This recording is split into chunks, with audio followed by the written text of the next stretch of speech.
We've discussed in great lengths Godzilla's screen time issues, the themes of Godzilla 2014, the marketing, and the filmmaking style of beginning director Gareth Edwards. Before I end this 5-part analysis, I want to let you, the viewer, know that my opinion is obviously going to be different from your own.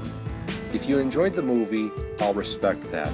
I just hope that you're willing to accept that this film has its ups and downs. If you didn't enjoy the movie, that's also fine by me. I only hope that your disappointment of the film doesn't segue into violence and unnecessary threats towards your fellow fans. That being said, on to the closing thoughts.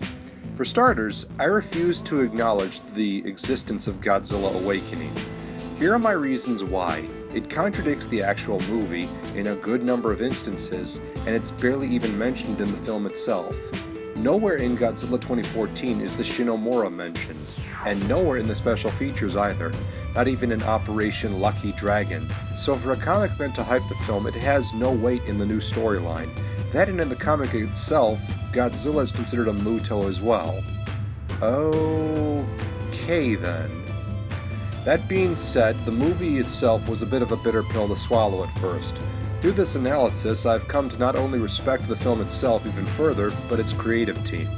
I will admit I was a little envious of Gareth Edwards getting the opportunity to reboot Godzilla here in America. Many of my family and friends can vouch for me on that. But after putting on my filmmaking cap and doing more thorough research, I have to say I respect him for leaving the door open. The movie itself is a good way of introducing a new generation to the character, and I merely hope that those introduced to him through this movie will come to respect the classics as well.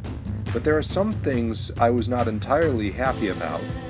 In a lot of conversations I got into with fans online, a good majority of fans didn't care about his lack of nuclear embodiment, or that he wasn't as much the focus in the film. Some fans even openly admitted that with Legendary's franchise starting up, that they hoped that more classic Toho monsters showed up, so they could discard all previous Godzilla films. What? I will respect loving this film for being a guilty pleasure. I will respect that it brought him back. What I don't understand or will ever respect is the idea of hardcore G fans measuring up films like GMK, Godzilla 1954, and Mothra vs. Godzilla to this new film and just tossing them away. If the only reason they built up a collection is because the hope that America would reboot it from the ground up and do it better, just so they could discard a collection years in the making, why did they become fans in the first place? That being said, I like to think that as a blockbuster following the 3-act structure and the character-driven narrative, this film works. As a monster movie, this film works. As a disaster movie, this film works. As a Godzilla movie, it could have been done better, but it works. Gareth Edwards is a good filmmaker, and I respect how far he's gotten in so little time, but I wouldn't consider him Spielberg level yet. I won't glorify him, nor will I condemn him. I see him just as he is, a guy wanting to do his job. Well, that's about all I can say about Godzilla 2014. If you enjoyed my critique, sound off in the comments, like, subscribe, and spread the word.